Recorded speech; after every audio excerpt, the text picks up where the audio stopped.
Irakurle, entzule, jakingo duzu, baldin eta esaera zaharrak gogoko badituzu, zozoak beleari esandakoa, ipur beltz hain zuzen. Baina behar bada etxaga konturatu beraien arteko beste hainbat antzekotasunekin. Esate baterako, nola bien izenetan bi bokal errepikatzen diren, bele, zozo. Edota nola izen horiek erreferentzia egiten dieten bataren belztasunari eta bestearen zozotasunari.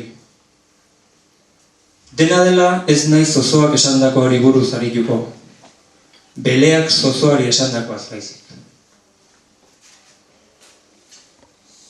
Idazleren bati entzun izango zion nonbait Anes zozo gaztearen aitionak haserretzen zenean behin eta berriz errepikatzen zuen hura. Etxela munduan zozo euskalduna baino gauza zozoagorik. Horrek gogaitu egiten zuen Anes, gaztea zen, kantatzea zuen gogoko, eta basoan ziotenez oso ondo egiten zuen gainera. Ipur beltza zen ordea. Ez zuen hain urrun ikusten zituen indio jarren lumarik. Hegazti dotore eta tente haien itxurarekin amets egiten zuen. Bere ahotsak halako jantzia askatzen omen zuen, eta bera zozoa zen, zozo euskalduna. Alferrik ziren amonak tarteka kontatzen zizkion ipuinak. Ontzarena esaterako, nola jaio zen lumari gabe. Nola gopidatu ziren gainerako hegaztiak eta eman zion bakoitzak luma bat. Nola mespertsatu zuten eta orduz geroztik gauez bakarrik ibiltzen den. Horrek ez zuen Anes kontsolatzen.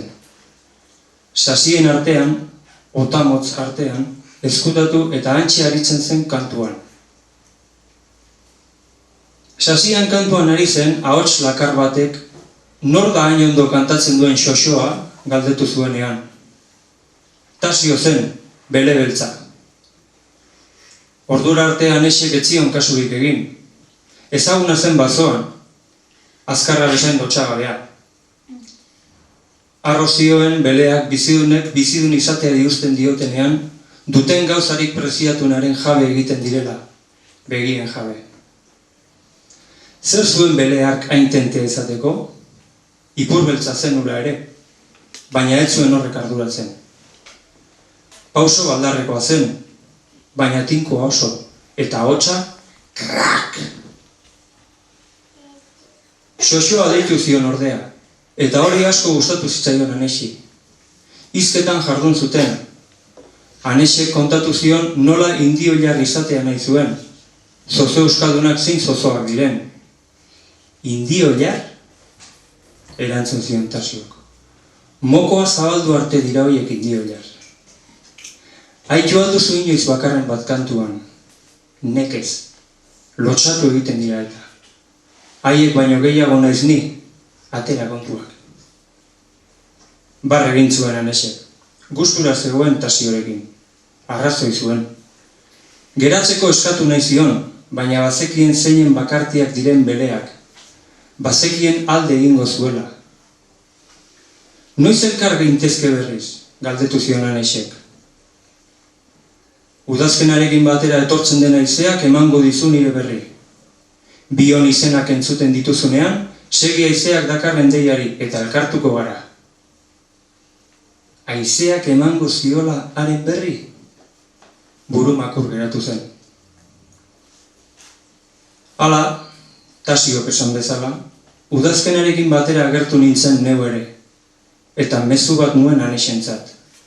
Airean entzuten zen, Anestasi, Anestasi, Anestasi. Horratx bion izenak.